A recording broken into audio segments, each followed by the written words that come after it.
population of Singapore has been growing and certainly aging. The percentage of our elderly aged 65 years and above is projected to rise from 8.4% in 2010 to 18.9% in 2030. The government is already putting in place social and fiscal policies to respond to the challenges of a greying population. We will also need to meet the increasing demand for dental services as a result of our aging society. Our plans are to gradually increase the number of both our locally trained as well as foreign trained dentists.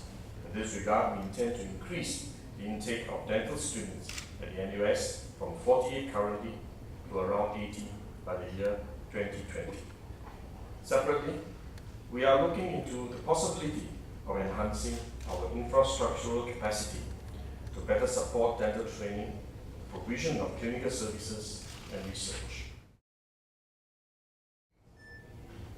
A work group has been established to implement and strategize the development of a new specialty in geriatric and special needs dentistry. This is imperative in the light of Singapore's rapidly aging population. Elderly patients are more prone to a variety of diseases as a result of the physiological and psychological effects of aging. Specialists in geriatric and special needs dentistry will be working alongside other dental and medical specialists in order to cater to the increasingly complex nature of dental healthcare that is required to adequately manage these patients. The Ministry of Health will continue to ensure that dental healthcare remains affordable for all Singaporeans. The Expanded Primary Care Partnership Scheme, or PCPS, is one such means by which the Ministry hopes to achieve this.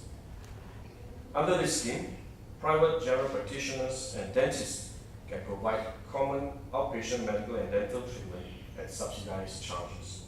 The list of dental treatment covered by the scheme has been expanded to include more simple tertiary dental procedures such as crowns, bridges, dentures, and root canal treatment. This expansion of the PCPS scheme will not only reduce the waiting time for these procedures at the public clinics, but also make it more convenient for patients to visit a participating dental clinic near their homes. This is to ensure that Singaporeans from all walks of life, especially those who are less privileged, the needy, and the elderly, will have access to good dental care.